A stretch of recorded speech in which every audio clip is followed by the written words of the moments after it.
White House Press Secretary Caroline Leavitt feeds her baby with one hand while holding down one of the most high-pressure jobs in politics. It's the snapshot going viral for all the right reasons this Mother's Day.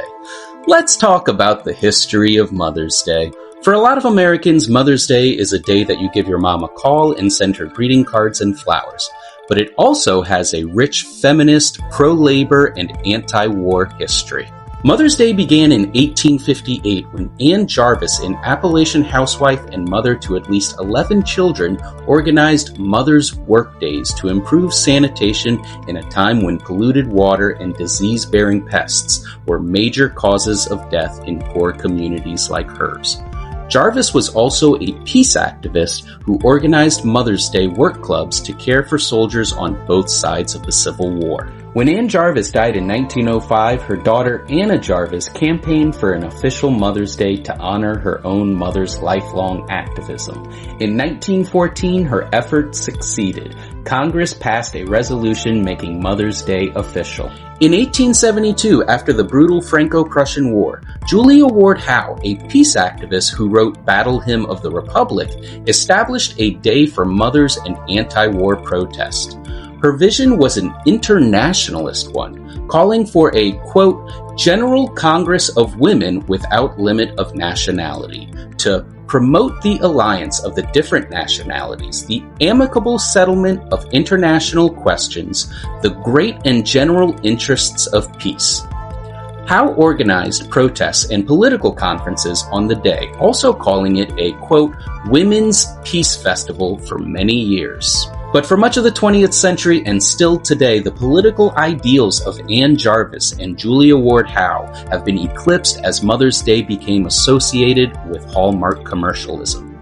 Anna Jarvis herself became disgusted with it by the early 1920s, even boycotting florists and picketing a confectioner's convention to protest Mother's Day price gouging on flowers and sweets. In the 1950s and 60s, the feminist organization Women's Strike for Peace held Mother's Day actions around the country to protest the life-threatening nuclear arms race between the United States and Soviet Union. The group had a respectable, middle-class image, often protesting while wearing white gloves and pushing strollers. The anti-communist House Un-American Activities Committee, however, took a great interest in the Women's Strike for Peace because of the many communists involved in the group or closely associated with it. A House Un-American Activities Committee report on the group noted that when communists use the word peace, it may sound wholesome like mom and apple pie, but a critique of capitalism is implied. They were right. Another group known for Mother's Day actions was the National Welfare Rights Organization, made up of poor women demanding the economic right to survival and more.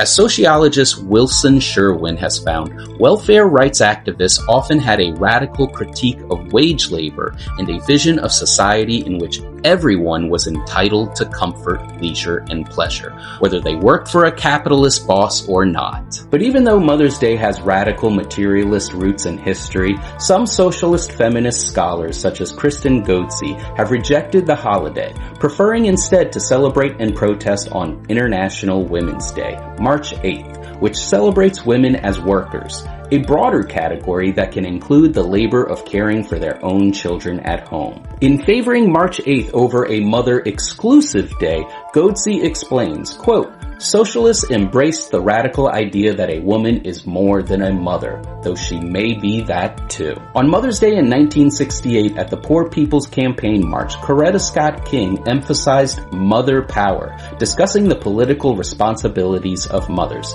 saying, Since women have been entrusted with the sacred task of giving birth and rearing children, transmitting the values and cultural heritage of the nation, we have a special commission at this time to nurture, protect, and save these lives from destruction. Even today, Code Pink, a feminist anti-war group drawing on Julia Ward Howe's legacy, protests the U.S.'s imperialist foreign policy. In the United States, Mother's Day was born out of a rich history of pro-labor and anti-war protest, one that is worth reviving, and one that I don't think Fox News would approve of.